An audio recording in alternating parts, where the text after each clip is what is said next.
Welcome to Season 2, Episode 4. We ended last time with getting out the temple that you guys were all in. Dane, you were feeling rather down about the situation. And Castros, you said, well, that could have been worse, and put the mask on. Mm-hmm. So, one thing you notice right away is you start to speak, and your voice sounds like you've been inhaling nitrous, so it gets really low. You're like, ho, ho, ho, hey, Dane, check out my voice, ho, ho, ho. Oh yeah, Castros is gonna have fun with this mask. He suddenly starts speaking abyssal in it. Yeah, basically it's like a constant thaumaturgy just coming out of you. Okay. And Ray, you also start, because you're closest to Castros at this time, you feel suddenly uneasy, like in a weird way when standing, nearby. Almost like you should move away. Well, I ain't gonna move away. I'm gonna stand my ground because I ain't gonna let that idiot show me up. Sounds good. We'll say that that's a successful wisdom check, because the other thing that's happening is the mask is emanating a fear aura. This mask is dope. See, this is why you should steal things from temples more often, even if they seem useless. I just want a cool demon mask, and look, I got something that alters my voice and makes people around me very uneasy, which I do anyways, so it just kind of enhances it. All right. So I just wanted to start with that. So you're messing around, you're having fun with it. What do you guys want to do? I say Dane should probably talk to Kashakvarn again, see if he knows where we might head next. Well, first we have to determine how long we are underground, because I can't call Kashakvarn whenever I want. I have to wait a certain amount of time, remember? Yeah. So about how long do you think we were underground? Half a day, maybe a little bit more. Okay. So 6 to 8 hours, give or take? Yeah, pretty comfortably. Okay, so I'm going to roll an 8-sided... Was it supposed to be a 8-sided die or a 10-sided die to figure out how... I thought it was 2d12, so that it could potentially be like a whole day. I didn't think that. Yeah, but I don't have a D12. How about just roll 2d6 and use that as like... Okay. Well, I guess... Well, no... Crap. 6, 12. 4d6 would be... You could potentially be 24 hours, or as short as 4 hours. So how about that? Okay, so 4d6. Yeah. All right. Give me un momento. Subject to change later, of course. All right, so that's 12 hours. Okay. So I cannot summon him yet. All right. There you go. So yeah, Dane's pretty despondent. He's not in any mood to put up with Castaros's shenanigans right now. So he's like, I can't imagine why. so he's gonna be like, and he can't summon Kashakvarn again yet. So he's just like, all right, I'm gonna go back to the town, get myself a room, and go to bed, and then we'll figure out what to do in the morning. Okay. Sounds good. Castros is gonna like pet Jeremy again. Why not? Just like Jeremy feels find some awkward and a little scared of... I imagine you have the mask on. Yeah, that's true. The sloth might want to get away. Like, you have it on and you're petting Jeremy, and then he's just like, ah! And curls up. Oh yeah, the mask. So so I'm guessing Castros probably doesn't realize the powers of the mask at first. Well, he will notice the voice, but maybe not the fear aspect of it, because he doesn't feel afraid.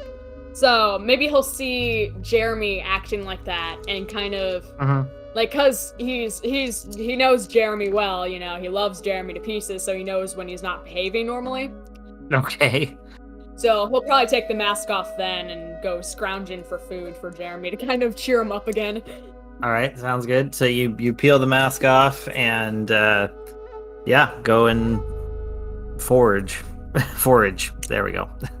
Yeah, Castros will drop everything to ensure Jeremy's safety. Yep. Okay. So he's just gonna hop off into the nearby forest looking for like leaves and berries. Dane, you broke up a little bit there. Where were you going to sleep for the night? Nearest inn.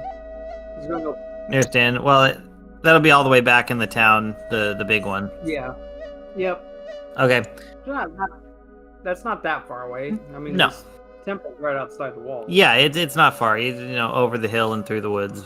Not through the woods actually, but yeah. You go back in, and things actually seem a little different now. You go through the town, and everyone seems kind of like they're at like slightly slowed. Like, you know, when you slow down a tape by 25% or something. Yeah, everyone just seems like they're a little reduced. There we go. Okay. I don't like the looks of this. Yeah.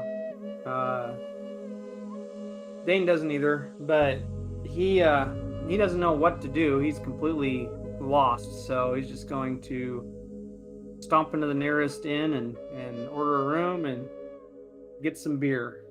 Okay. You sit down for your beer, and there's random chatter all around you. You hear one of the people there say, "Yeah, I just got in from the road, and something doesn't seem right here. These people have never seemed like this. I mean, this place should be hopping. There should be cheer. There should be merriment. And look, everyone's sitting. Listen, everyone's silent. I just don't get it." And then the guy next to him's like, "Shut up, Marv. No one cares. Just drink and shut up." I'm assuming Castros is not here. He's still in the woods. Yeah. Foraging. Beating Castros. But Dane hears all of this. Yeah, which, I mean, kind of concerned. Well, actually, he's a little oblivious because he's pretty down himself. Because he just, you know, in his mind, they absolutely failed what they were supposed to do and did the exact opposite of what they were supposed to do.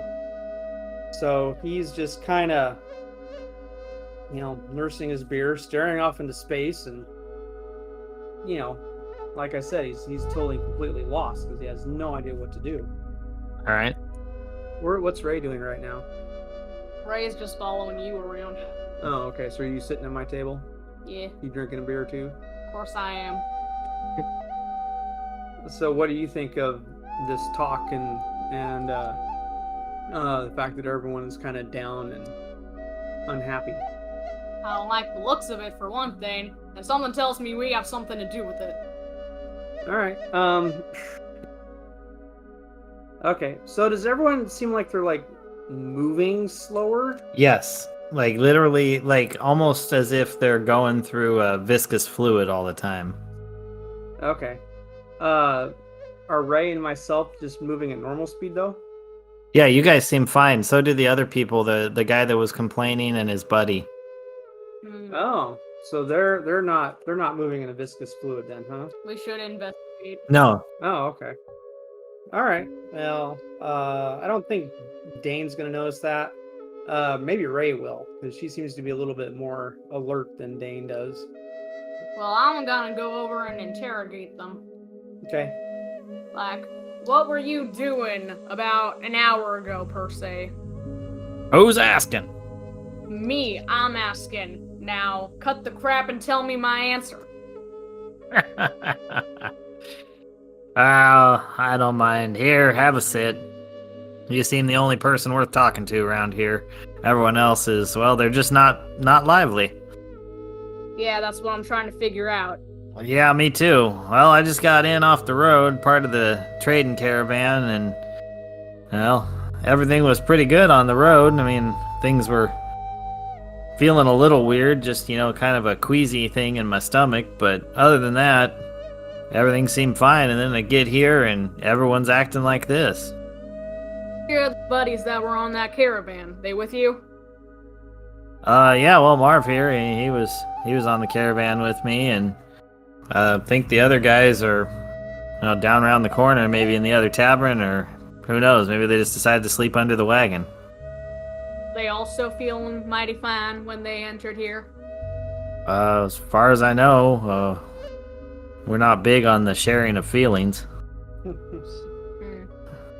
Alrighty, thank you kindly, partner.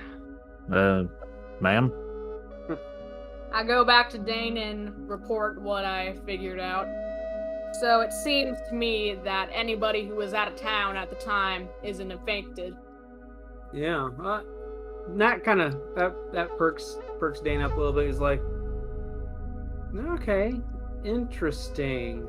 So this just seems to have been almost like a field or something that only affected this particular city. But if you're outside, you're fine at the time that it happened. Okay. Yes, sirree. All right. Still, that's interesting. That's a clue. I'm gonna go upstairs and sleep on it. Right on. I'm gonna go find that dimwit, make sure he doesn't do anything stupid. Where are ya, you demon? Dane, just for fun, roll me a 1d20 for sleep. Okay. 18. You actually sleep great. It's a wonderful night for you. You, despite feeling the way you did when you went to bed, a little bit of ale really kind of acted as a good sedative, and you are out cold for the night. Very nice. As for Casros, did you come back into town? No.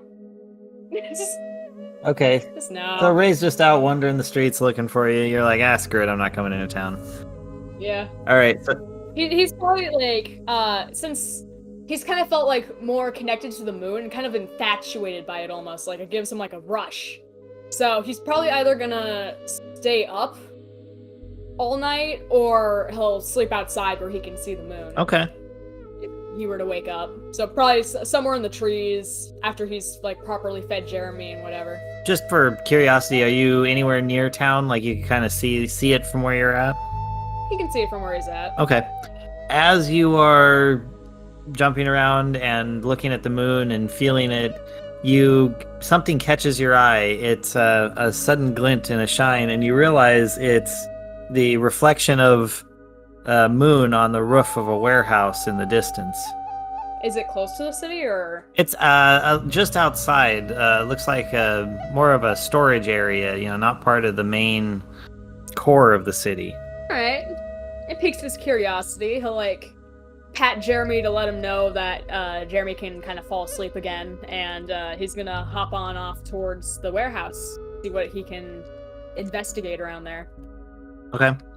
You take your time getting through the trees, just really soaking in that moonlight, really enjoying it. Like it feels almost like the noonday sun feeding you vitamin D, but it's coming from the moon instead.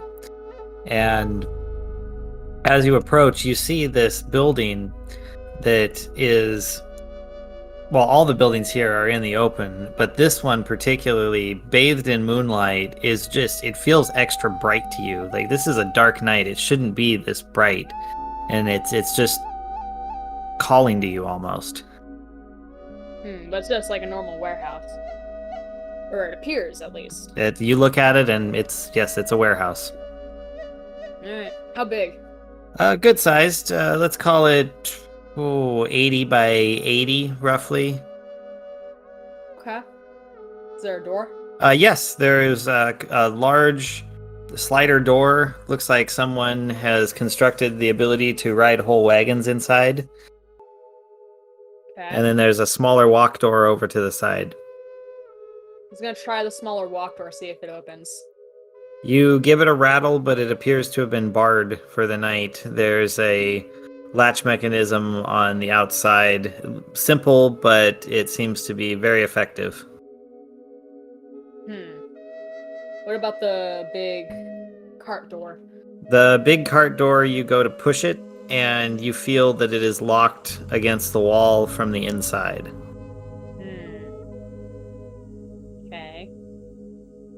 So no real way to get in unless I were to trespass. Do some potentially unlawful things is what you're saying. More or less, yes. To break in or to not break in, that is the question. Like, he might... How sturdy is said door? Either door. How sturdy are they? Well, the big door is pretty hefty just because of its size and having to hold itself together. The smaller walk door is relatively laughable. Alright. He's probably gonna take his club and either smash through said smaller door or just try and smash the locking system. Because he doesn't want to go back to jail. It's not a fun place. Kind of boring. So, he might try to just smash the locking mechanism first. Okay. With his club. Sounds good to me. Roll for that. 18. Nice. Yeah, I'm going to give you a massive success on that. Nice. Does the door open then? Oh, yeah. Alright. You give it a whack with your club, and you actually just rip the latching mechanism clean off. Nice. Alright, in he goes. You hear as you push the door open, there's a rush of wind. You hear it rustle leaves, debris, whatever, like papers inside. But there's definitely a movement of air as you open the door. From inside out, or just the night breeze coming in? From the inside out. Okay. Interesting. So, he's just gonna grin, like, haha, I gotta do something fun and the others don't, as he just kind of cautiously sneaks around inside. Okay. As you move through the structure, I guess how much do you want me to describe? Because it's going to be a warehouse. It's going to be like storage for things, but you are moving through it and things feel out of place. Like if this was a storage for a large area, it should be better, or like for a large shipping, say, person, it should be more organized. Kind of thrown around. Yeah, like things are not really in piles. They seemed like they were kind of almost haphazardly, drawn and thrown and put in places that don't make a lot of sense. Okay. He's gonna open one of the boxes. Okay. You find a crate that looks particularly interesting and rip it open. Inside, you see a human about, say mid-30s, asleep. They look like they would be in a bed, but they're in a sealed shipping box. Any other, noteworthy things about said human? They are dressed in relatively low-income clothes, low-stature clothes for the area you're in. They don't appear to have any jewelry, and probably have not done a whole lot of manual labor, despite the position. Hey, He's gonna open one of the other, normal-looking boxes and see if it holds anything, a human being. Normal looking as in, what? Like something smaller or bigger? What is... Like a small box or a big box? Maybe you should ask, are all the boxes the same size? Yeah, are all... No, the boxes in here are all different sizes. You can find everything from a shoebox up to an elephant-sized crate. So you said the box with the human, stood out to me? In what way? It looked, unlike the rest of the boxes that seemed more plain wood, this one looked more fine. Have you ever looked at shipping pallets and you've seen some of them are made out of fir and others oak? This was that type of a thing. It was like a different wood that seemed out of place. Okay, he's gonna open one of the bigger crates then. Okay, so there's a good sized crate. You pry it open, and inside is a table and chairs. Okay. What about a smaller one? Pop open a smaller one, and inside find like hand-woven jewelry. Nothing with gems or gold, just like knotwork, beadwork, things like that. So everything else is kind of normal except for, this random human in a box. Mhm. Alright. So he's gonna go back to said human. Huh. He might try just, poking him and see if he might be under, a sleep spell so that he can't physically wake up. Okay, so you poke and prod the poor guy. Yeah. Just Okay. with anger, not I'm not just gonna stab him with a dagger, hey, you feel this? All right, you poke him with a stick, and he just kind of waves you off and rolls over and never wakes up. Alright. But why is he sleeping? Is there, any sign of, a struggle or, injuries on him to suggest he might have been kidnapped? Nope, looks like he just went to bed. Alright. I'm gonna wake this dude up, why not? I'm just gonna, shake him a bit. All right, you grab him and start shaking him, and he opens his eyes for a moment. What are you doing in my house? What are you doing here? But then he kind of feels groggy again and falls right back asleep. So this is his house. Okay, weird box man. I'm gonna call him Boximilius. He's probably just gonna, watch him for a bit and, shake him awake again. Okay, you shake him awake again. He again wakes up. What are you doing here? Get out of my house! And it looks like he's reaching for something, and then as his arm darts out, it just falls, and he falls back asleep. Can I look in the direction that he was reaching? You look. You don't see anything. He was just reaching for something that was not there. Huh. Interesting. But he seems to not wake up very easily, or even if he does, he doesn't wake up very fast or long. So, I think Castles is probably just gonna how big is said box, and how heavy does this person seem? Oh, he's probably 145, 150 pounds. The box is, say, the size of a standard twin mattress, maybe 1.5 feet thick or so. So probably total weight would be about 300 pounds. I was gonna say, he might try to, drag the box outside, but I don't think he has the strength to do that, and he doesn't really have anything to aid him. Valid point. Okay, what if I were to... Let me try this. So, he's gonna prepare a spell. Well, half prepare it, but he's gonna shake the dude awake again. What? Who are you? And then quickly cast Charm Person. Okay. Well, you get advantage against a half asleep guy, or almost completely asleep guy. Okay. So that'd be 19. Dang, that's successful. Figured. So, does he still fall back asleep again? He's he's drifting off, so if you want to give him a command real quick. Alright, I'm hey, stay awake for me. He's and his eyes are half closed. He looks like a zombie. It looks like he's simultaneously being told to be awake and asleep. So he's barely hanging on. So it does seem like he's under some spell. Yes. So, what do you remember before falling asleep, I guess, being sleepy? I went to bed. I ate dinner. I was tired. Okay.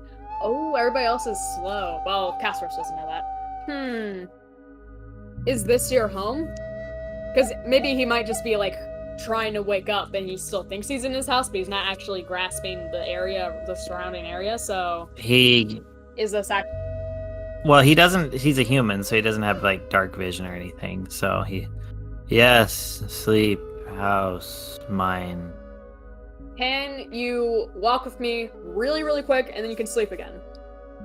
Walk. He starts to wobble side to side, and his walk reminds you of almost like a zombie. or the zombie descriptions from Fireside Tales when you were younger. Good enough. Good enough. It works. Castros is gonna lead him outside. Okay. You lead him out the front door, and he follows you and then stops.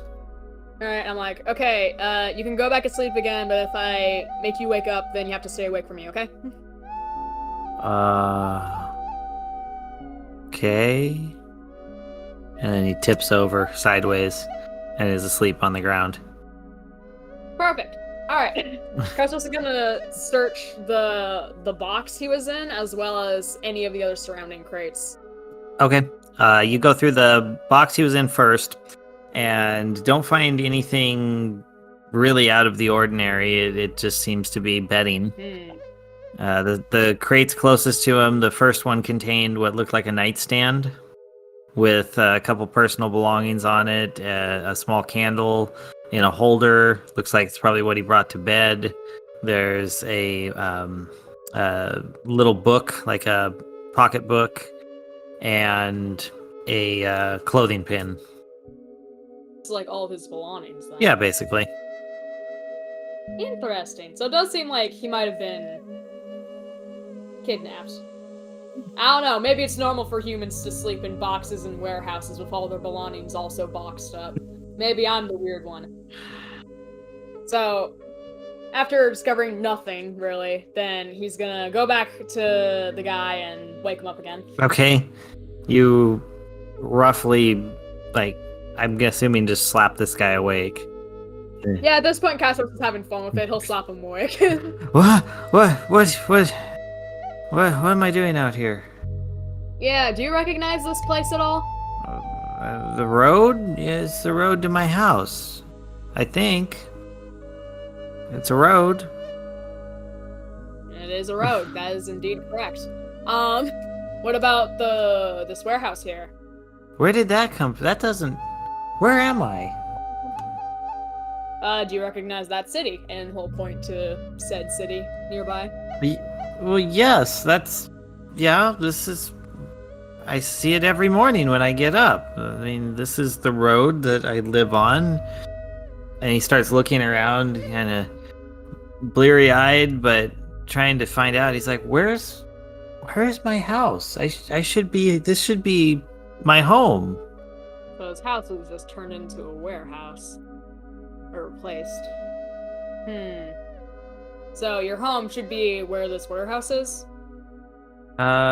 He looks around and goes, yeah, it should be right there. Where's my house?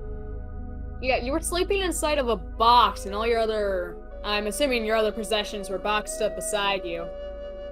That doesn't make... I went to bed in my bed in my house. Everything was next to me. There were no boxes. Tough luck. Seems like the situation has changed, good man. Do you have any enemies? No, I'm a humble merchant. Actually, am not even really that. I'm just a merchant's assistant. I'm working my way up.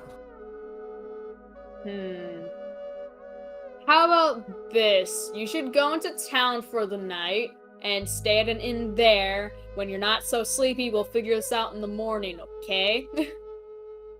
Okay. Sounds good. He starts stumbling towards the town, just kind of rocking back and forth, looking like a zombie. Perfect. So, I think, Castros doesn't really care now that he's out of his hair, so he might just go back to investigating the warehouse a bit more, because the moon obviously pointed at it for a reason, so he might just, inspect the entire outside, that kind of thing. Yeah, you see a couple windows, up high on the back, obviously for letting light inside. You don't really find much else that's too weird. I mean, the boxes you open seem like ordinary household goods. There doesn't seem to be much else there. I'm going to say... Okay. Because he doesn't know everybody in town is slow yet, but I feel like he's probably going to make the assumption that this has something to do with the old one, since his house is outside of town, and then it's most likely... Is it in the direction of... Is it closer to the temple we were in? Like, where the old one was found? Is it closer to that than the town is? For the city? It's closer to the town than the temple. It's just outside of town. It's like a receiving area, Okay.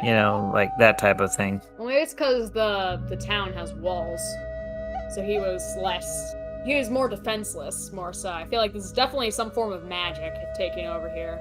But Kessler's doesn't know what, and so he might just, since he can't really find anything else out right now, he might just go back to the forest and kind of make himself a little camouflage spot up in the trees on the edge of the forest. And just kind of watch the warehouse all night. Okay. See if any changes occur or anybody comes to it. Sounds good. Well, then let's switch over to Ray, who is wandering the streets looking for Castros. Gosh darn varmint. So as you're stumbling around, you're just not having any luck. You don't find much out on the streets, even in the quote unquote bad areas of town.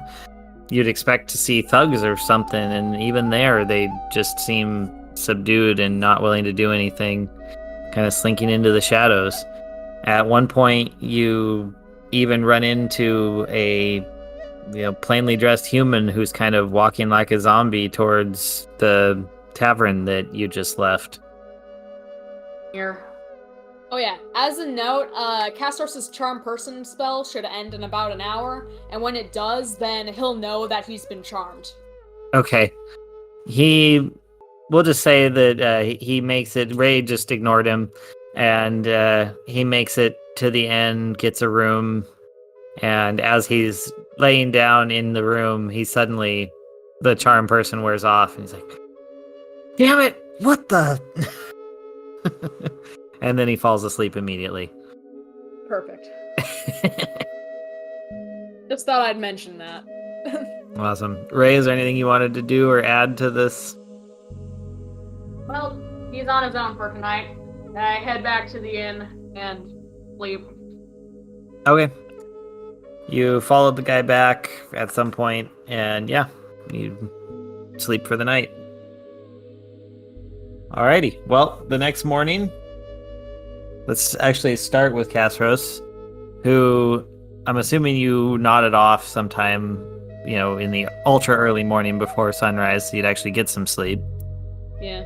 And you wake up and you look over where the warehouse in that direction, and you see that it is gone, and there is just a, relatively regular 2-story house sitting there right where the guy had said was his house. Maybe it's a nighttime thing. It only transforms like that at nighttime, or it wore off. Interesting. He's gonna come back here tomorrow night, but before sundown. Okay, right on. Switching over, Dane, you wake up with the, crow of the rooster, and go downstairs, I assume? Yeah, I'll go downstairs. I'll eat some breakfast, and then probably when I'm done with breakfast, I'll head back out of town. Well, first off, you go downstairs to get that breakfast, and you notice that everyone is even slower now than they were the previous night. In fact, your breakfast becomes brunch. Wow. Okay. Interesting. And not welcome news. Ugh. Yeah. So. Also, Ray wakes up. Hears you moving around, which oddly enough is the only sound that you hear in the early morning. Ray. Okay. I'm assuming you come down and join me then. Yeah. All right. So anyway, so I guess we eventually eat brunch, and then I immediately head out of town. Kind of. Right on. Are you gonna look for Castros? No. I mean, he's kind of off doing his own thing right now. Yeah. Dane just doesn't care. He's like, quick, go, leave him. Well, I mean, you didn't tell us where you were gonna be, No, and I don't want to waste any time looking for you just because you could be anywhere, honestly. And so he's got things on his mind. So, like, where are you planning on going next? well, I want to get out of town. I'm gonna summon Kashak Varn again because he might be the only person that would have any idea of what's going on. So, So that's what I do. Is I kind of head outside the city walls, back to that tree that I originally summoned him at, and then I will attempt to summon him again. Okay. We didn't put any difficulties on that I remember. You can just like basically rub the stone and get him to come out. Yeah, the only difficulty is it's the 4 6-sided dice, so that I can't. Yeah. So You can. So anyway, so yeah. You can only rub the stone so many times a day or something like that. Yeah. Alrighty. So you go out there and the same crackling lightning that brought him out before happens, and he, of course, screams, "Ah, you!" and then stops and looks around for Alpha. "Ah, he's not here." But before he can even start to leap at me, I'm like, "Stop!" And I'm like, "I have some questions for you, and then I will release you back into the gym." Fine. What do you want to know? So we went down into the temple, and we saw this being that seemed to have been frozen in crystal or something, and frozen in general, and then we broke the 4 vases that surrounded this thing, and it left, and now everyone in town is moving slower and slower. Have you seen anything like that before? So Kashak listens to what you said and then like chokes for a moment and just starts laughing uncontrollably, like falls to the ground, just hysterically cracking up. And it takes several minutes for him to calm down. And he goes, Oh, it could not be better. Oh, I love it. All those years being trapped in the stone for this. Oh, I hate you and your family so much, but for this glorious payback. Yes. Explain yourself, or I'm going to send you back into the gym in pieces. He goes, "Oh, pieces. I don't care at this point. What are you going to do, little stone master? Chop off a finger, chop off a toe, whatever. I'll get them back, you know." Well, I could shatter the gem. Oh, yes, you do. You just go ahead and you try that. You don't think haven't thought of that? Anyway, I could throw you in the bottom of the sea, and then you're stuck in that gem for eternity. Good point. All right, fine. What was your question again? I'll answer this time. What is going on? Oh, well, What did you do?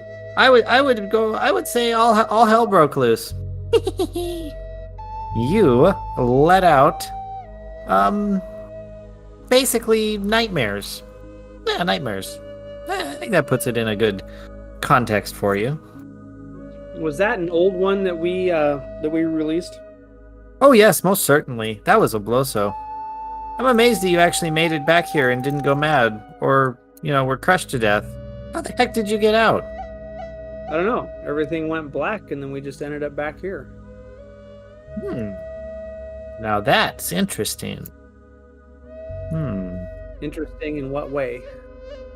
As in, you should be dead, and I don't understand why you're not. Well, we don't understand either.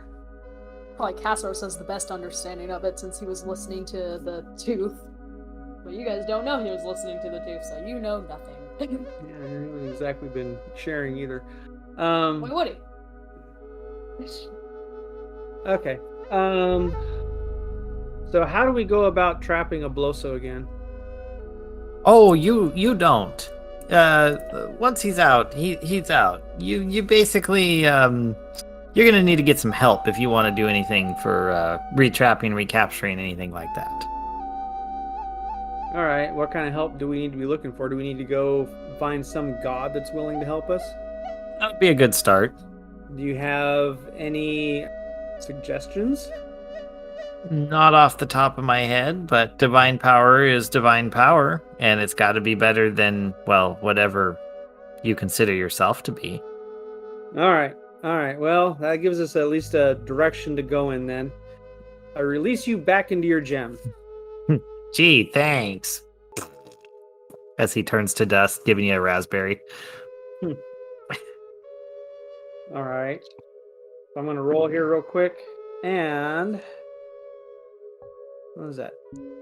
I can't call him again for another 17 hours. Okay. It's basically tomorrow, more or less, because, 17 hours, you'll probably be asleep. Yep. So, all right. So, I'm going to head back into town. And I'm going to kind of wander around town and look at the different temples and see what deities are actually in this town. Okay. You find several. Basically, your standard racial pantheon is represented for, there's a couple of dwarven deities, elven, human of a couple varieties. This seems to be a pretty multicultural place. They seem pretty chill with anyone just putting up a temple to whoever they want to worship. Okay. Is there a temple of Gond? Trying to think of would Gond one of those would be just a big forge. Sure, yeah, there's probably, I'd say in the blacksmith's quarter you'll find basically not so much a temple, but more like the area where he is represented. Like you'd have a certain area, in say like China, where there's a Buddha statue in the middle of this square and everyone does business around it, that type of thing. So there's like a Gandhian focal point around the blacksmiths. Okay, kind of like a shrine or something. Yeah, more like that. Surrounded by forges. Yeah, so they honor him by, that's the way they pray, basically. They pound steel. Okay. All right. Well, yeah, so I know If that only we had Alpha. yeah, I know that Alpha was an acolyte of Gond, so I figure that's as good a place as any to start. So I go on up, and then let's see here. So I find a blacksmith, and I'm like, I need some guidance from Gond. Can I use your forge for a couple of hours? He raises an eye and he's like, sure, you may work alongside me. That's fine. I'm not the most devout smith. I'm kind of how would the humans say, a Christmas and Easter Gondian? But sure. All right, cool. So I grab an ingot and just start kind of hammering on it and, getting myself into the flow of the forge and try and kind of open myself up to Gon's presence as I'm working. Okay. Roll religion. Ooh, that was a good roll. Let me see. And I get +2 on that as well. So that'd be 21. Holy crap. Okay. Yes, you pound away and you feel the Gondian presence. It's a kind of divine warmth that fills you and guides your hand. Not quite the whole Patrick Swayze ghost experience, but definitely a presence, if you will. All right, cool. And so as I'm feeling this presence, I'm like, Gond, I need guidance. We released a Bloso. I need help to put him back. In the sparks that you throw, you start seeing words become formed in almost a dwarven shape. Is the best way I can describe it. The dwarven runic shape, starts to just kind of form as the sparks fall from you striking, and a message kind of slowly appears. Trying to think of this kind of like a Ouija board, but instead of you moving the pointer around, the words just like come out by the shards of metal falling into place. Okay. And you eventually you get a message that doesn't exactly translate from Dwarven, but it's to common, but it's basically like says something along the lines of victory through invention. But in Dwarvish, it's kind of like knowledge / invention / betterment. It's kind of it's the word for like improvement, but in this specific aspect. Okay. And then and at the end is a little thing, almost like a signature, but you recognize it as the symbol for "I will aid you." But it's kind of the "I will be your foundation, your helper," that type of that mark. Interesting. Okay. Very interesting. All right. So I come out of my reverie. What? This hunk of steel that I've been pounding on. Did it take any kind of a shape or anything? Do you have any crafting like bonuses or proficiencies or anything like that? What here? Let's see here. I've got tool proficiency, stone cunning. Yeah, you're more of a stonework. Yeah, you're a stonework dwarf, not really a forging one. How about you made a decent block of Damascus by flattening, folding, and flattening again? Okay. It's not in the shape of anything useful like a spear or a weapon, but you have improved the quality of the material for the next person to make into a fine weapon. And that is what Gond has blessed. Interesting. All right. Well, I guess I'll pay the smith for the metal, and then I'll just kind of tuck the metal into my block into my pack. Okay. Blessed metal. Maybe someone can actually craft something out of it that I can use. Oh, totally. Good call. If only a member of your party, their class happened to relate to religion. I think maybe you should find Castro, seeing as he's a druid. Yeah, but you're more of a nature religion. And yeah, but there's still powerful gods in nature religion. He's not necessarily religious, but he still feels respect and great gratitude, I guess, towards the gods, since nature gods are nothing to laugh at, sneer at all. Especially Sylvanus. He's one of the higher deities. Yeah, one of the biggest on the pantheon. As of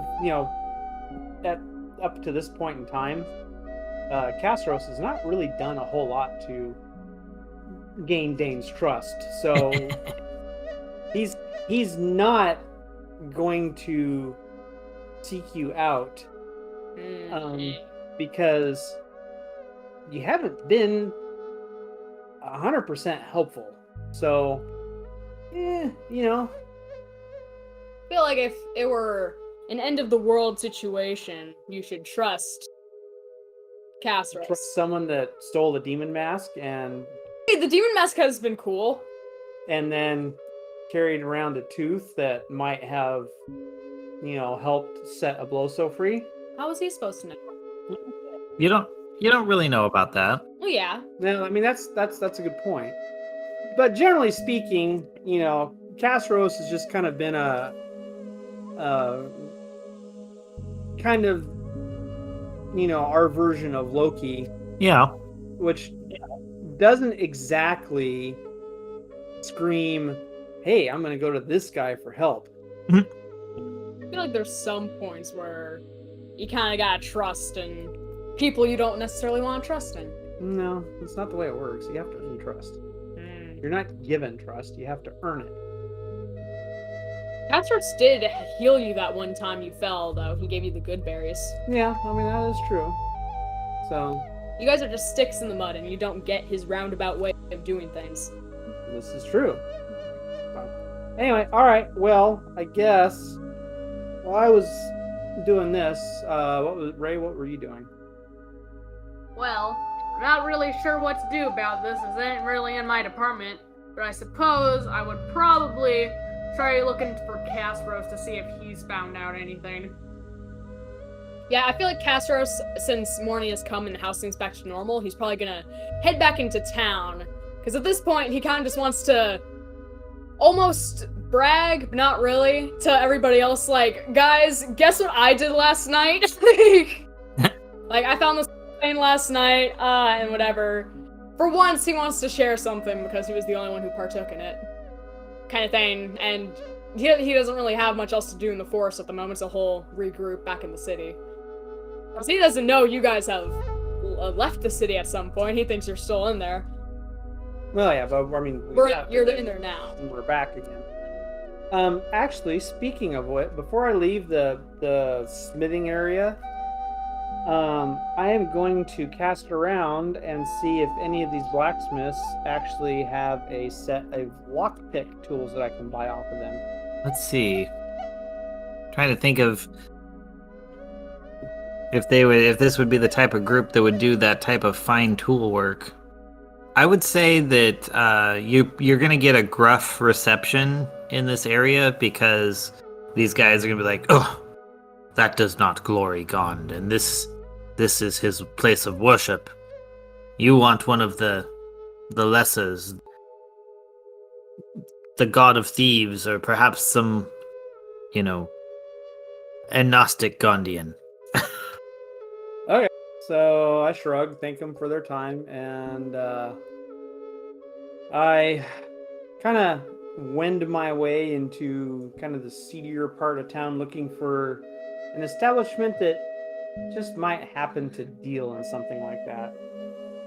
Well, are you looking for another temple type of a thing, or are you just looking for... Well, like a shop that might sell something like that. I'm assuming there's got to be a shop or some Yeah, that would sell something like that. Oh, totally. Bam Cosses Mercantile and More. Right up ahead. All right. I go to that place. Okay. As you walk in, you see a just very robust, hardy-looking shopkeep.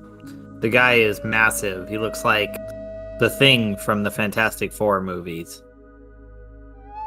Okay. And he looks down at you like, "Yes? What do you want?" I'm looking for a set of lockpicking tools to help me in my dungeon crawling adventures. Ugh, little things. Boy! And he turns and yells, and you see a gnome come running out from the back room. Very short, another foot shorter than you are. So he's like rocking about 3.5 feet tall. He's like, "Yeah, what?" And he lockpicks. Oh, he runs off and he comes out with a satchel and Says, "All right, you got some options." and lays out in front of you like 3 different sets, and you can kind of take your pick or do what you want. All right. Well, I'm going to ask him, what's the difference with between these 3 sets? Well, this one will just give you the rake and tumbler, and this one will give you 3 probes. At least one of them's consumables. You can just snap it off and don't have to worry about it. And well, this one's let's just call it magical and leave it at that. Oh, okay. Well, how much do they cost?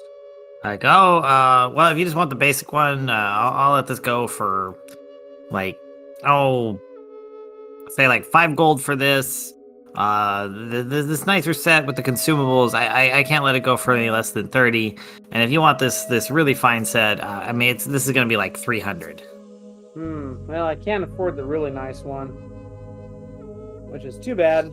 So I guess I'll just take the basic set for right now. Fine. Yes. Here you go. You know, the big guy's lucky he has me around. I got the little fingers. He's just got those tree trunks. Alright, so basic lockpick set. He's good for security, by the way. Don't be trying to use those here. No. It's just for... I ran into some problems in my last mission where I was having issues with doors, so... Ah. I figure anything might help. So you're looking for kind of a universal key, I see. That's kind of dorky. Dorky. Yeah. Sorry. Yes. That magical lockpick set would have come in handy, but I can't afford it right now. Yes. Well, no one ever can. But that's also why we're still in business, because no one's come and robbed us. Well, that and the big scary dude. All right. Thank you, Sir Gnome. And then I will take my leave. So congratulations, you have your lockpick set you wanted, which is interesting that the dwarf fighter ended up with it instead of the elf rogue. Or elf ranger, sorry, the other R. Elf Ranger. Yeah, we don't actually have a rogue with our party this time around, so... I forgot. Yeah, so... I mean, it's not saying that I can't let one of the other ones use it, but we haven't had anything at all, which has really kind of been a bit of an issue, so... I'm assuming Castros is probably back in town at this point. Okay.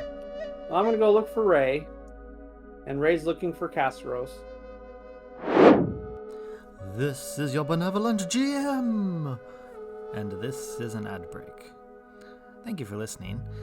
Please join us at patreon.com/Azentuary, where you can sign up and ask us questions, which we'll answer in a monthly Q&A session. Or, at a higher tier, you can become an NPC that permanently is a part of our fantasy world. Or even higher still, you can get all of our merchandise as we invent it. Give us reviews, let us know what you think. All of it will be for sale eventually on Azentuary.com. But for now, if you could please support us, we're at patreon.com/Azentuary. And thank you for joining the adventure. All at the same time.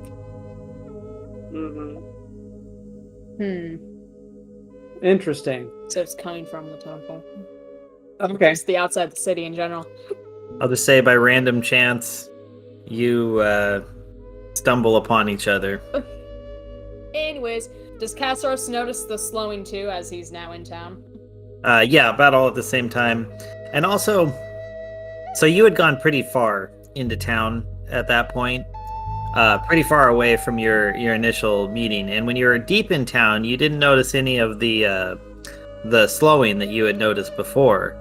But as you start working your way back, you start notice that things are kind of slowing down as you're getting back closer to that edge that you came in at. I feel like he's definitely going to make a connection between the dude who kept falling asleep outside of town and then the people who were slower at the edge of town and then not as slow as you get closer to the center. Yes. When you first come in, you notice it particularly strongly, and as you're wandering around just kind of examining things, it becomes extremely apparent. But then as you get right before your meeting, since you're going towards the middle of town, you notice people kind of speeding up, getting a little quicker, a little faster before you run into the rest of your party. Yeah, so yeah, he's definitely gonna make that kind of connection, keep it in his head, and then come across Ray and Dane. I'm assuming they probably have an earful to tell him for just disappearing. Or maybe they just don't care. Yes. Well, at least we know you're not setting some orphanage on fire or something. Hey, I get no joy out of watching babies burn alive. Some people, yes, but not babies. All right, so I let them know that Gond has kind of pledged to support us through, and kind of tell them the message that he left for me: victory through knowledge and invention, which isn't really it's something, I guess, but That's something this party is particularly proficient in, except for Alpha. right. Well, even him, not so much, because he's a baby. He's basically a baby. Castros is gonna share everything he learned.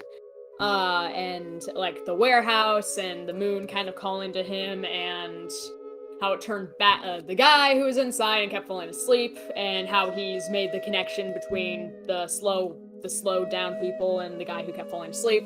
How it was a house in the morning, blah blah blah blah blah blah. And then he's gonna ask why he was asking Gon for anything. Yeah. You sure you didn't hit your head on something, Castros? Hey, that's what happened, believe me or not. But why are you asking help from the gods? Are you trying to get him back in? Yes. Having a Bloso out and running around is a very bad thing. I mean, you're probably right. But we don't even know if this is a Bloso's work. I mean, most likely. But No, I talked to Keshak Varn, and he said it was very definitely a Bloso's work. Just for Gon's help. How many gods trapped them the first time? I don't know. No one's told me yet. Question, because I'm dumb. Or at least Castros isn't well versed in this. How high of a god is Gond? He's an intermediate deity. See, Sylvanus is a higher deity. Well, then maybe you should ask him how we can put a Bloso back. He just might, because, like I said, he doesn't follow all religious aspects of Druidism, but he does know of the gods. So Castros is gonna ponder for a moment, and then think back to some of the very few meetings of Druids that he did go to, where he actually witnessed how they kind of pray/worship. So he's gonna kind of let out a tiny sigh, because he's like, I can try to contact Sylvanus, but I'm gonna have to do a dance. That he's just gonna have to try and replicate from memory, since he's not very well versed in it. Okay, well, do you want to go out into the forest and dance in the moonlight then? That'd be much preferable. But what time is it right now, then? Oh, it's still like mid-morning. So it's like, okay, I can definitely do that at night. First, though, let me sleep. So, and he's like, and wake me up before sundown. I want us to check out that warehouse when night comes. Alright. So he's just gonna, like, after he says that, he's probably just gonna ignore anything else they say and just walk straight to the inn and get a room and pass out. Okay. Right on. Okay, yeah, I just watch him leave and just kind of shake my head and... Like, all right. Casper becomes nocturnal. The party has to lug him around during day. Alright, so... Oh god. I guess we're waiting. You're just gonna kind of hang out in town until night? Yeah, I think so. Pre-sundown, remember, we need to check out that house. As night strikes. Yeah, so we'll just kind of hang out. I mean, there's just not... we got people that are moving slower and slower. I'm assuming... Does it seem like this sphere of influence is spreading? As you're wandering around through the day, you do get that impression, yes. Okay. So Dane's coming under the sneaking suspicion that we're going to actually have to go back into the temple. Try and reverse this thing. But anyway, so he's just going to kind of wait for Castros to wake back up, and then right around sundown, he decides to go on up and pound on Castros' door and say, "It's time." Alright. Castros will probably wake up. He's used to living in the woods, so yeah, he wakes up at slight noises, so he'll definitely like jump awake and alert and feel refreshed, like he got some sleep. Woohoo! Time for action. So yeah, he's just like you may like knock like 2 times, and then suddenly Castros opens the door. Like, wait, does it open inward or outward? How about inward? Okay. So, if Dane was leaning too hard into the door, then he just falls over. No, I was just knocking. Eh. Trying to open. Yeah, so he'll just throw open the door and be like, alright, let's go! With like a big smile on his face. All right, big goofy smile, go. Alright. Let's head off to the house. Castros will kind of lead the way to where the house was. Yeah, we'll follow. All right. So you go out there and you're like, this is the place. I swear, this was the warehouse. And so Dane and Ray, you just see the house and you kind of look at each other and realize that Castros may be losing his mind. Not the first time somebody's thought that. But it's still daylight, right? Yes, it is still daylight. The sun has not begun going down. So Castros is just gonna kind of beckon them to the forest and be like, just in case. I didn't say it changed back into the house, but there's a chance that somebody is coming by and transforming it every now and then. So I don't want to be seen. So he's definitely gonna just climb up the tree that he was in before and kind of throw down some leaves for them to kind of make some camouflage out of. I'm just out of curiosity. I'd love to know how good this camouflage is. Roll me a stealth check. That's a 4. Yeah, it's not great camouflage. I mean, it's like you licked the leaf and stuck it to your forehead and be like, I am tree. Well, Ray has Mask of the Wild, so she's good at blending in with bushes and stuff. Yes, but that I was assuming you were trying to make the others, blend in well. Well, he wasn't making their camouflage for him because he's up in the tree, so he's just throwing leaves down for them to make their own camouflage out of. He can hide behind branches up there. Gotcha. Okay, so we have at least one well-hid party member, and one completely not hidden party member, with the other one somewhere in between. I like that. You're showing a spectrum. I'm just gonna probably assume that Castros isn't really feeling the complete need to be stealthy. He just wants to kind of stay a bit back from the house because there wasn't really any danger before. So he'll just kind of perch up in the tree, very in plain sight, but and wait for nightfall. All right. Yes, the sun does begin to go down. Twilight sets in. You see the guy that you sent into town last night come walking up the road. He looks around, doesn't see you or anyone else, kind of shrugs his shoulders, walks in the front door and closes it behind him. There doesn't appear to be anything out of the ordinary. And then the moon rises. As the first rays make their way across the landscape, you follow them with your eyes as they, cut through trees, or cut through the leaves of the trees, and just bathe you in their light. You're feeling that same sparkly goodness that you felt before, and then the light washes over the house, and it starts to twist and move and look particularly peculiar because buildings are not supposed to do this. And all of a sudden it grows from a small, maybe 20 by 20 little shanty into a massive 80-foot warehouse.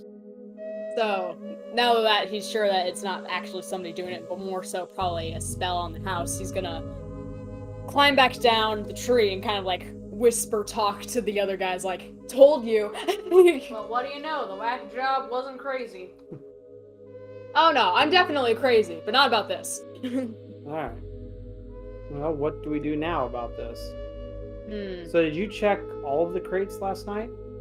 Yes, it was just his household possessions, and since he said he was a merchant, then I'm assuming all the jewelry and semi-valuable stuff might have been his products.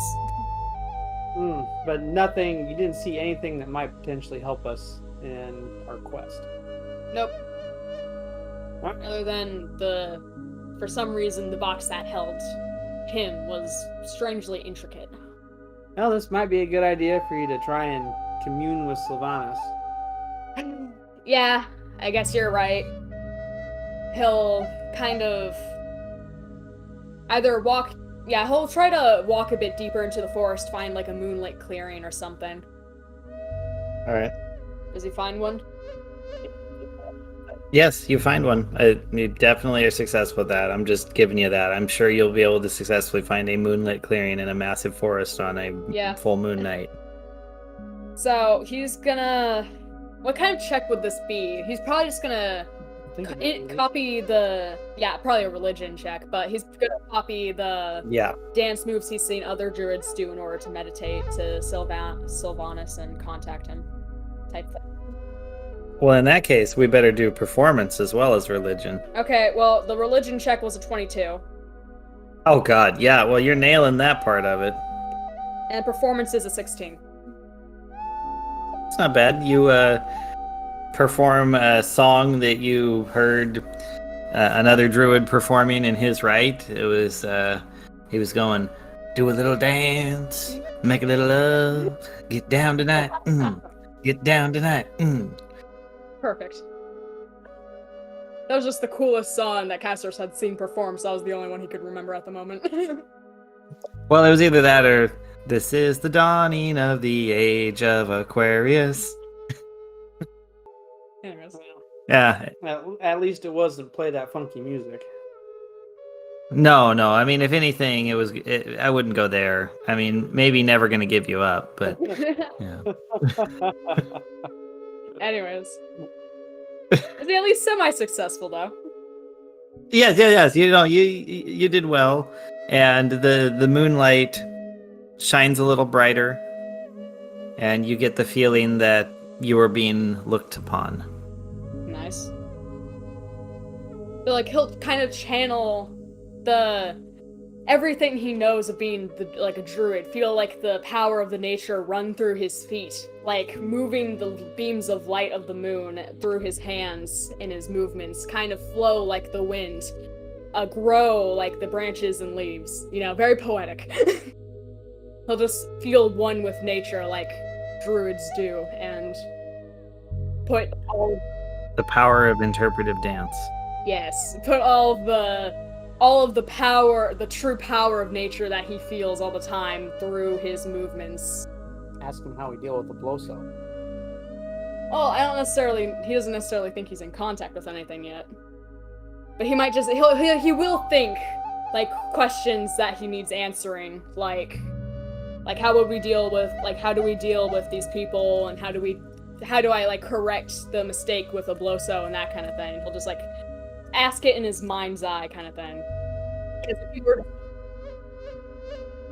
Well, I would assume though you're not just asking in your mind's eye, you are performing an interpretive dance, which is asking the questions. Yeah, because he's not going to speak. That would ruin the meditation. So Oh, absolutely, but the dance should be like, a honeybee dancing around, how they communicate with each other. Yeah, so he'll like mimic a Bloso's like interpret a Bloso's like great big power and hideous form, and like imitate, like he'll slow down at a section to imitate the people slowing down and becoming sleepy, becoming dreary, like and kind of throw these gestures towards the moon, like, and the trees, ask for enlightenment.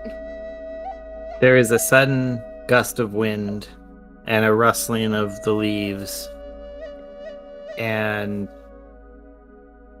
a moan as the tree squeaks and turns back and forth, and you hear whispers coming from the creaks and the moans of the wood, and you get a message in, oh god, what is your, I can't remember, sorry, let me look up something real quick. Druidic. Elfish. He doesn't know. You get it. Yeah, you do. It's on your character sheet, common and elfish. Is it? Yeah, I've got your character sheet here. Are you sure you're not looking at race? Oh, yep, you're right. Sorry. I feel like Yeah. if anything, it would be druidic. If I'm trying to communicate with Oh. Sylvanas, he's worshipped by druids.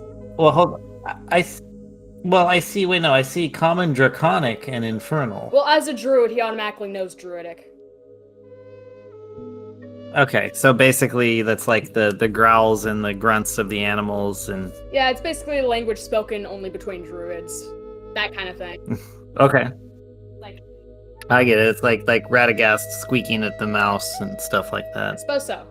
If anything, if whatever deity I'm contacting is going to speak to him, it'll probably be druidic.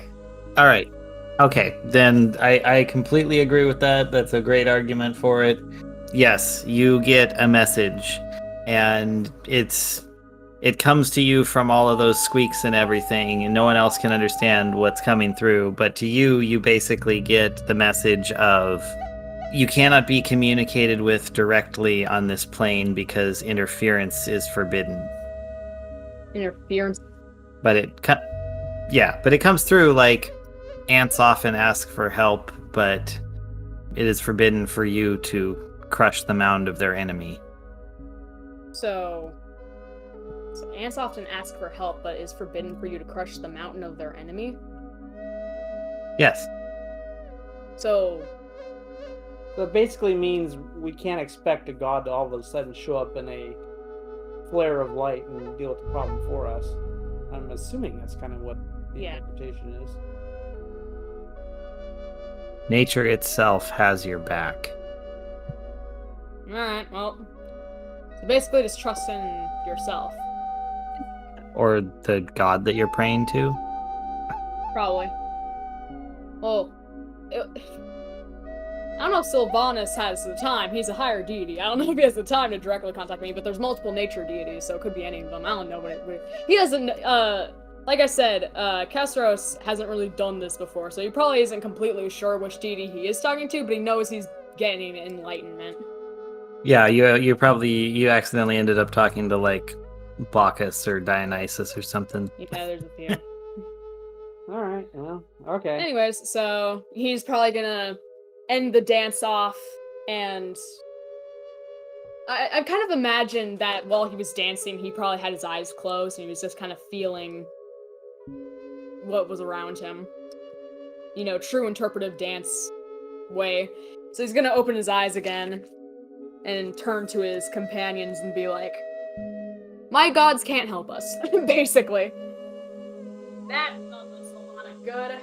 But they did say, to me at least, that to trust in nature and that it has my back. But they more so said, like, they couldn't interfere, like, they physically can't help us. But we're just gonna have to trust in ourselves. Yeah, alright. I'm like, yeah, that's kind of sort of what Gon said to me too, which doesn't exactly fill me with a whole lot of optimism, considering that we're just a couple of we're three people that don't really know what we're doing, and we're going up against a being that had to get put away by the gods. So don't have a lot of hope for our chances of success. No, I totally agree with you. But at least we know the gods are at least somewhat on our side, just they can't do much. Yeah, I should have never left home. I would agree. I should have just stayed cooped up in my cabin and pretended that none of this ever happened. Unfortunately, it looks like it is just us. So probably gonna have to go back to the temple. Yeah.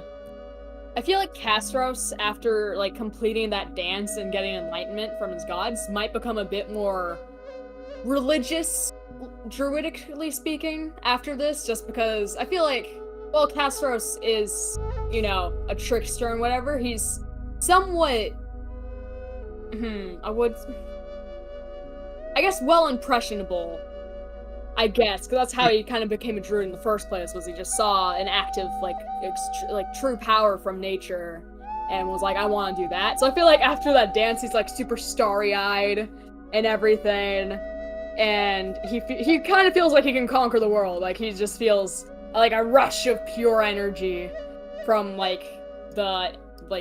being able to contact his gods and the moonlight and whatnot. So maybe leaning a little more cleric-y. For a moment, most druids are supposed to be super religious, but he just hasn't had a reason to until now. Hmm. I don't know, thought maybe a bit of character growth for him. That's awesome. He surprisingly pulled off that dance well. I'm proud of him. Alright. Well, so Dane just kind of sighs and is like, oh well, I guess since we're not getting any really clear direction, I guess we have to go back to the temple and see if there's some way we can put this right. We still have all the homunculuses, like We the do. figurines, so Yes, we do. I wonder what would happen if we put all of them on the dices. Yeah, well, it's gonna jump us around to different places, I'm sure, so.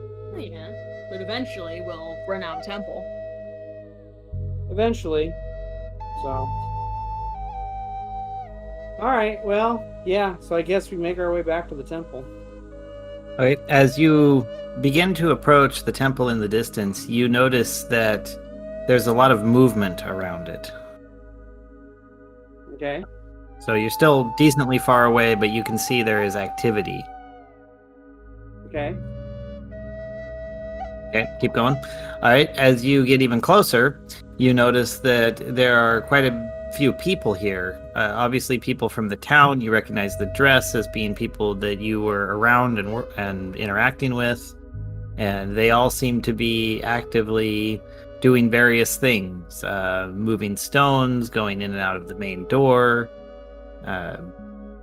digging, just various things. Okay. In the moonlight, can we tell if they have like the pale white eyes? You have just been kind of walking up. You could grab someone and check. Sure. Dane's probably not the best one to do it because he's short. Ray will go up to the closest person, just tug on his collar and look in his eyes. You see that they're kind of dead and foggy. Yep, so. Alright. These folks don't seem too far gone. If we hurry, we might be able to fix them. Okay, so we'll just kind of try and work our way through them. And we'll just kind of leave them alone for the moment, unless they decide to do something to us. You begin to walk through, and as you get closer and closer to the temple, you notice the density of the people is increasing, and it's getting harder and harder to push your way through. Okay. One sec. So it's getting harder and harder to push our way through. Yeah, because there's a lot more people.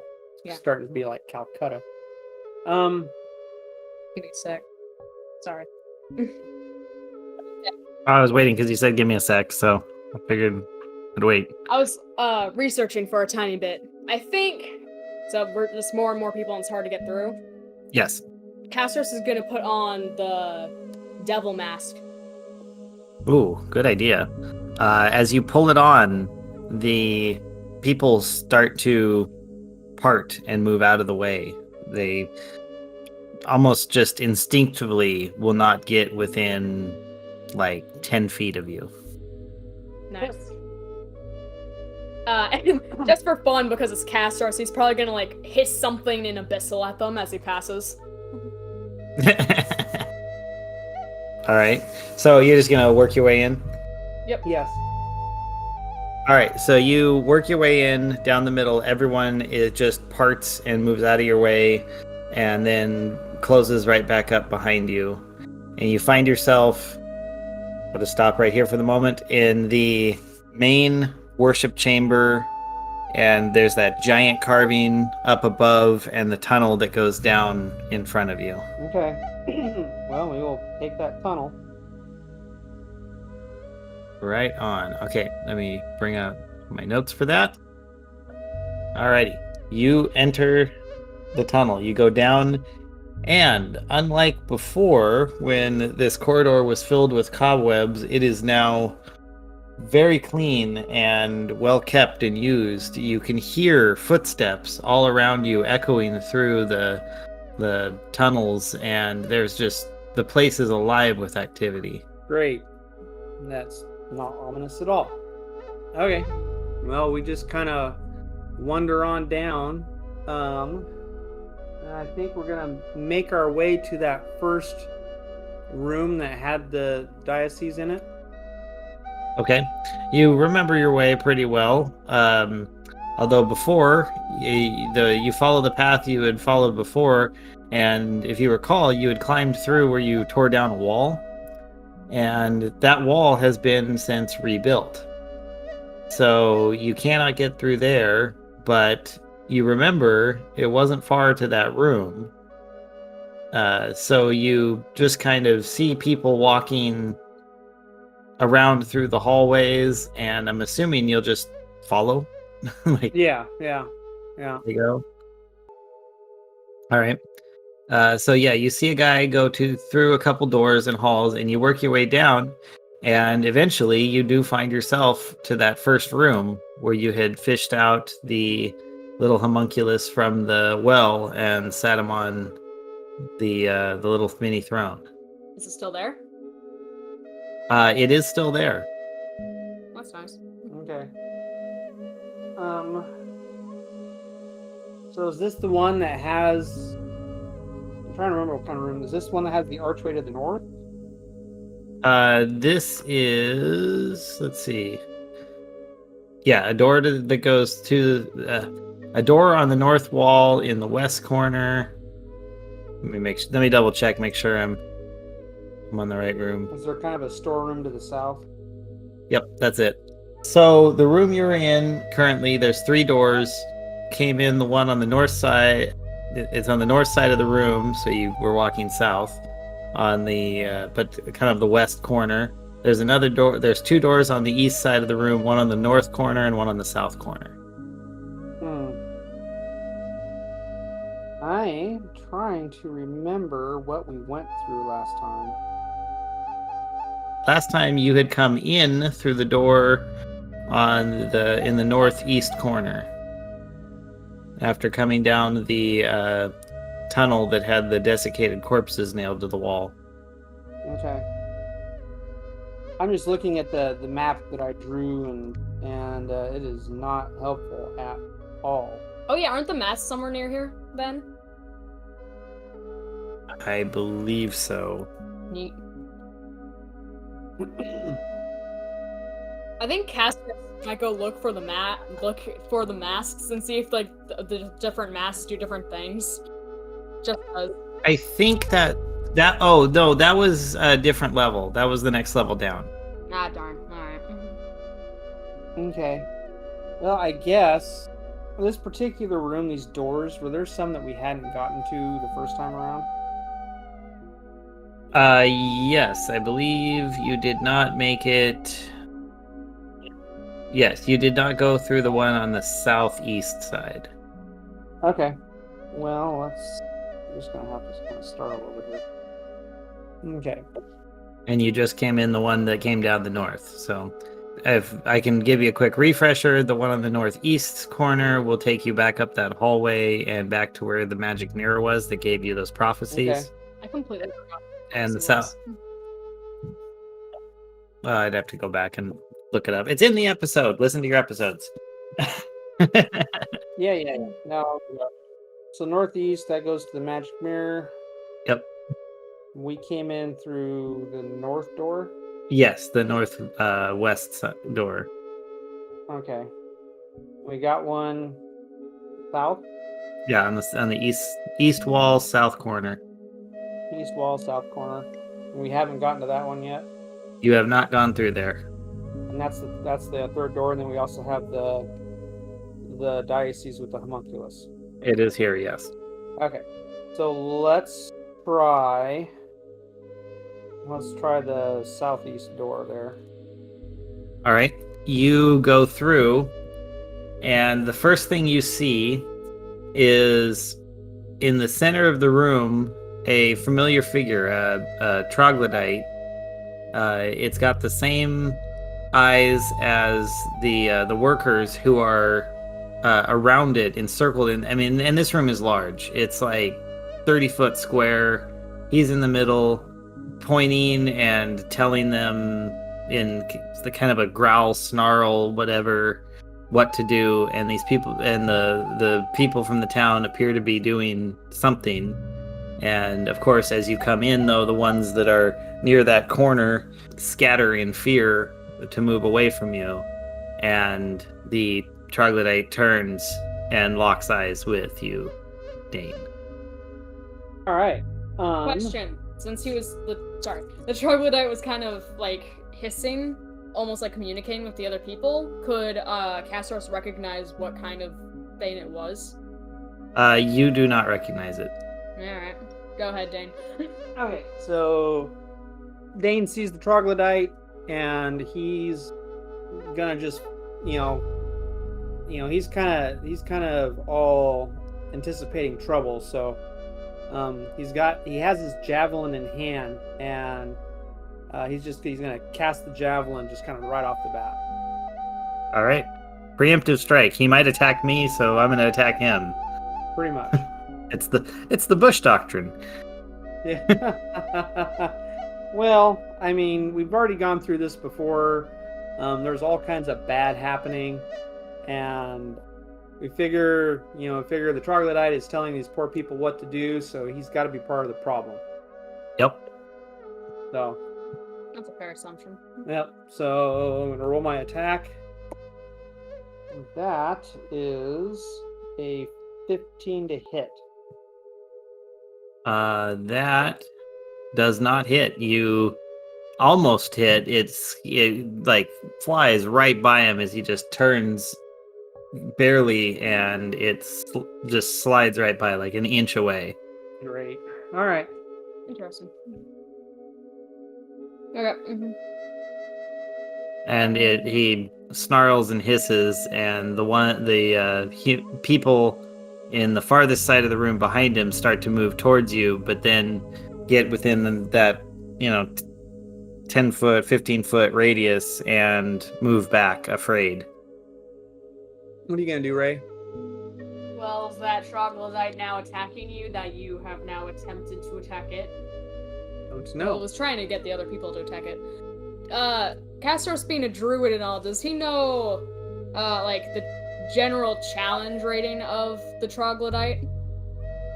Yeah, they're a natural creature. I guess he would know that. They're pretty weak. It's for fun. I want Castros to try wild shape. Yeah, you should. Yeah, he feels the moon run through his veins, and he's kind of getting like PTSD from the last time he faced a zombified troglodyte. So, being in the circle of the moon, he can transform into a creature with a challenge rating of 1. So he's gonna transform into a direwolf. Awesome. Troglodyte versus direwolf. I dig that. Yeah. So I think he can do that as like a bonus action type thing, and he's just gonna kind of like approach it and snarl and probably go in for a bite. Right on. Yeah, challenge 1. Go for a bite, which is +5 to hit. Yeah, and I got a nat 20 anyways. Holy crap. Roll a second d20. Let's see if you hit the AC on that one as well. Yeah, if the +5 to hit, that is a 20. That is a kill. I mean, you grab it and you just rip it apart. The moon is in my veins! Holy crap. Yeah, so and after he does that, he's just gonna like snarl and direwolf form at all the other people. They all just kind of look shocked, but otherwise don't react. Because they're still zombified. Oh yeah, and since there's like a choice thing that happens with that, then the mask that he was previously wearing and all his clothes are just gonna kind of merge with the direwolf. Yep. If I didn't write it down, but I believe this can last for like an hour, so he's just gonna prowl through as a direwolf. Why not? That's awesome. Yeah. He has so many more hit points as a direwolf. Yeah, he's just gonna chill like this. This is perfect. Okay, so is there anything else in this room? Let me see. No, there is not. There is an exit on the south wall, west corner. Okay. Alright, so south wall, west, so basically kind of right next to where we came in. You've come down pretty far from where you came in, just because I skipped you through a bunch of the rooms that you already had visited previously. No, I mean as far as this room goes, we came into this room. On the northeast, and yeah, so the door is on the southeast, and there's like Okay, alright, south. 25, 30-foot space between them. Alright, cool. Alright, so Dane's gonna pick his javelin up that he missed, and he's gonna go try that other door. Okay. You go down to that door, and you find that it has been repaired and is easy to open. Okay, so we open the door. I feel like... Okay, so while Dane and Ray are doing whatever, then as a direwolf, Castros has like a speed of like 50 feet, and he has like better smelling, and he has like +3 on strength. So I think he might just like kind of run around and scout his own way, so that like just kind of do his own thing and just like shove through doors and whatever. And I feel like if he needs to, he can come back to you. All right. Well, you run through that door, down, and then push off a corridor into another room, and find yourself face to face with a sentry, something that's obviously here standing guard. It looks kind of gross and twisted, something that is obviously undead. Well, is it hostile? It sees the wolf and is not hostile towards it because it sees a wolf and is just like, okay. So what happens if Castros as a direwolf approaches even closer or tries to get at the door?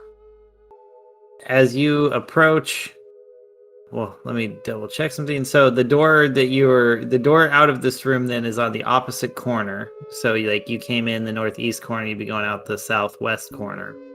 As you move your way through, it watches you and doesn't do anything until you get particularly close to the door, and then it shoots out a single hand. Just a hand. Like it's trying to Say halt. stop you, grab you, halt you, move you. Okay. Okay. How far ahead of us do you think Castros is?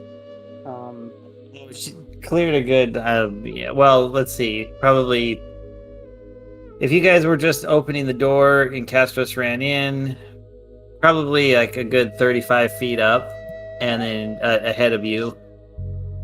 Okay. Oh, I just noticed this. I probably should stay with you guys. Direwolf has pack tactics, so if I'm within 5 feet of an ally that's not incapacitated, I get advantage on attack rolls. Nice. Yeah, direwolves are dope. Okay. Well, we're gonna hurry up and try and catch up with her or him. Sorry, catch up with him. Castros is probably just gonna like mentally flip off the sentry as he shoves the door open, like, because he can't as a direwolf, so you know. You slam into the door and you actually find it locked. Great. And with both paws up, pushing on the door, you feel 2 clawed hands at your back. The hands dig in and actually tear into your flesh as you are grabbed and then pulled, and you find yourself prone sliding across the floor back towards the other door, and you took, let's just say, oh wow, so between the grab and the throw, you took 5 damage. Guess what? As a direwolf, I have so many hit points that's actually not that bad. Good. Okay. Imagine by this time we've caught up with Castros. Yes, and you as you're coming into the room, you see the wolf body basically like slide rolling across the floor, and as he comes to a stop, you see puncture marks in his back where he was clawed and thrown. Mm-hmm. Okay. Can we see what did it by this point in time? I'm assuming we can. Oh yes. Yeah. Okay. Do we know what this undead thing is just by looking at it? If anyone has had, I don't know if anyone has experience with it. You could do like maybe a history. If you're one of those fireside tale folklore-y types.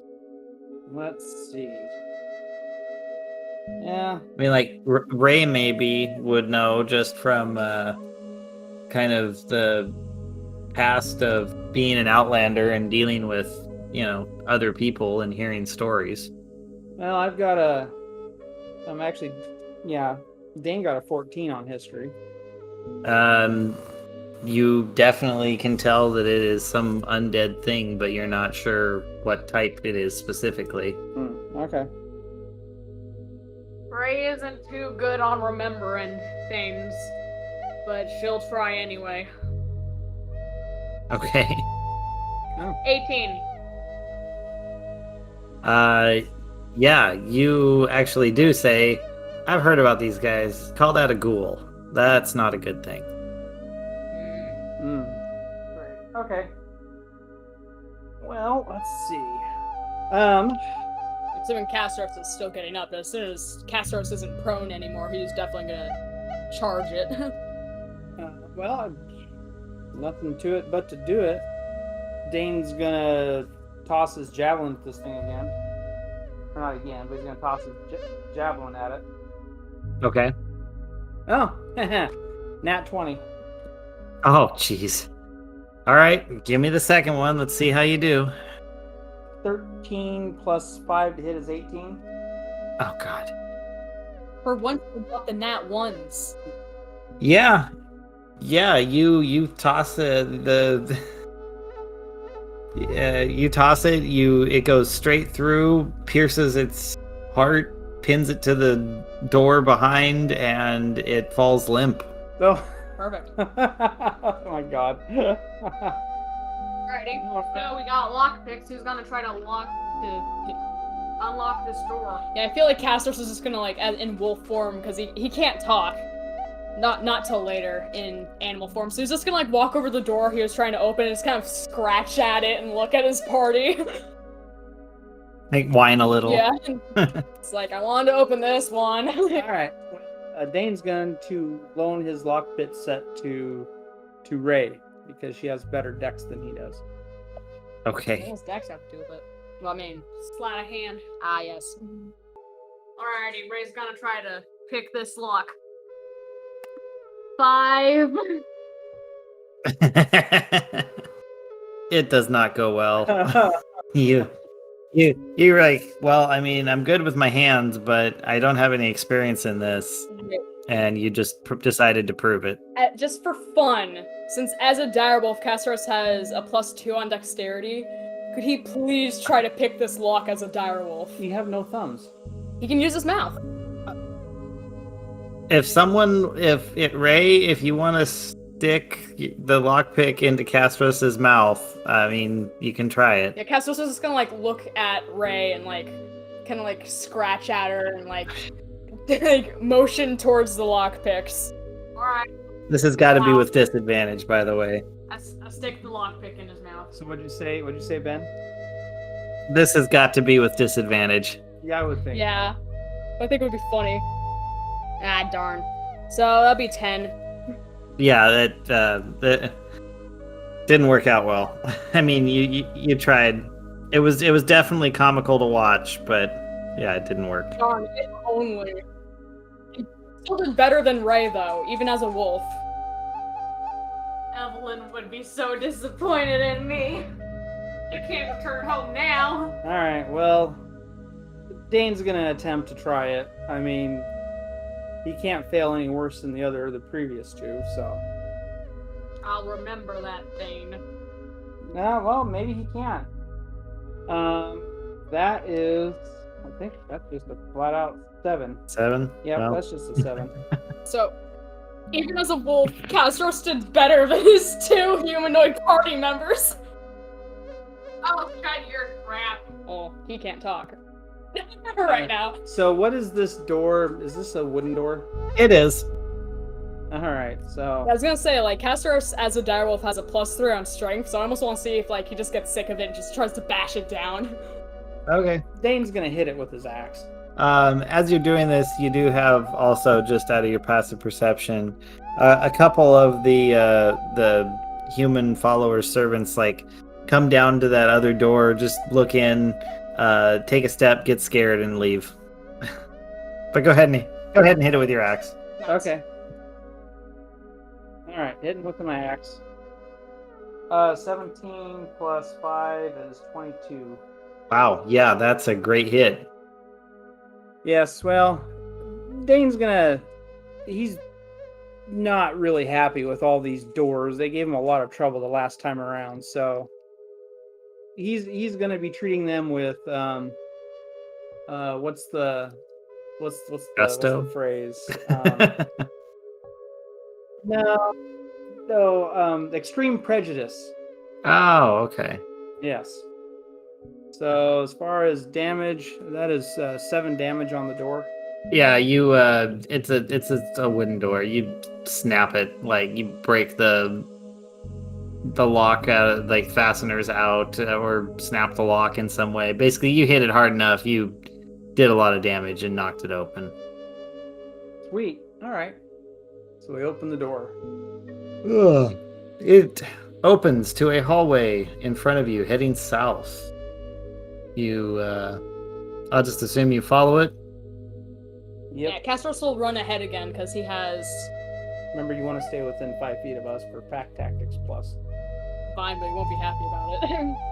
But he has keen hearing and smell, so he'll have better perception if he hears any You danger. can definitely take point. I'm just saying, it might not be Yeah. a great idea for you to run ahead. So he'll kind of lead the way and kind of be a bit more cautious and listen and sniff around. Okay, you run down that corridor, and then you hit a spot where it T-junctions. You end up, because it winds around, you're facing south, and it goes left and right, or east and west. Okay. Peering down each one, you can see that one direction, it looks like it descends, and the other direction goes down some ways and then turns Okay, so which direction descends? to the west. Okay. Castros is gonna, as direwolf, he's gonna sniff down each way, and what does he smell, I guess?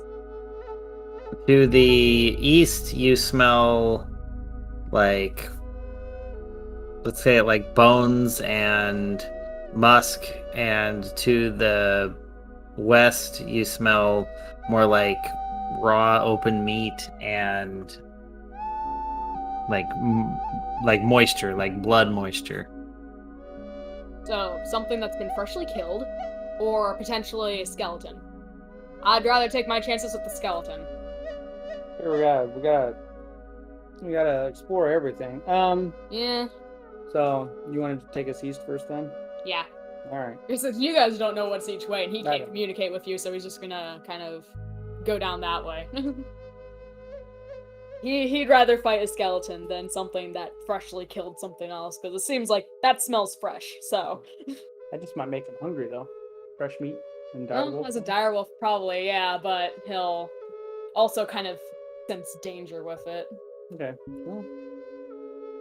All right. So we're going east. Okay, you go east for a while, and then the corridor turns to the north, and directly in front of you is a hefty looking wooden door, like solid oak. Okay. So solid oak door. All right. Well, Dane's gonna try and open it. All right. As you push it open, a blade comes out of the wall and hits you. It is. I gotta roll. Ooh. It slices into you for 7 cutting damage. Jesus. All right. But it swings open. Hey, look on the bright side. At least the door's open. All right.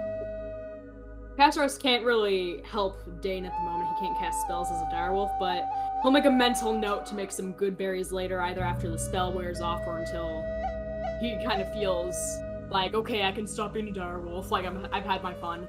So he'll move into the room first. Nice. Well, as you enter the room, ahead of you, you see 3 skeletons, somewhat dressed. They've got tatters of clothing on, each with a sword and a shield. And they turn their heads and they look at you. And just as you make contact, your eyes to their eye sockets, we fade to black and roll credits. Oh. Nice. I think Castros actually did pretty well this episode. I'm proud of him. Yeah, you really did. Yeah. I hope that you guys don't mind that I do that. I try to find a good cliffhanger, and at the time and that worked out perfectly. Yep. No, Yep. that was about the right time to do it. Cool. Castros was completely right. Skeletons were down that way. Yep. I try to give hints without being blatant, you know? Yeah, Yeah. but Castros as a direwolf was kind of a power move, though. Like, he's so much better as a direwolf. Well, I mean, he can't cast spells, but his bite alone does more damage than all of his weapons. Nice. And he has all of these buffs. He has more health. He has only 1 point less of an armor class. He has a natural armor of 14. Wow. Yeah, as a like, I don't understand why any druid would choose Circle of the Land. Like, literally, Circle of the Moon is so cool. You get so many advantages. Because normally, druids for wild shape at level 2, they can only transform into like something with a 4th challenge rating. Yeah. But if you're Circle of the Moon, you immediately go to, and I believe it's 1 challenge rating. So yeah, direwolf right off the bat. There you go. Nice. I was really curious there if you were going to just shapeshift into a troglodyte and go troglodyte to troglodyte. Oh. No, he's gonna go something. He would much. Well, I feel like he could do that because, just because he think that would be more interesting and less boring. But he also just wanted true power for a second. Oh yeah, totally. I get that. Yeah. 220s just completely tore that thing apart. Yeah, that was pretty ridiculous. Well, we will talk at you later then, big guy. All right. Good night. Good night. Bye.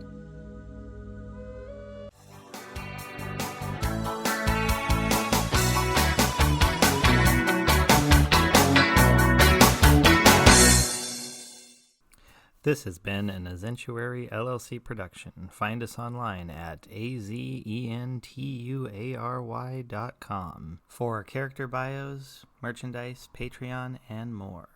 Thank you for listening.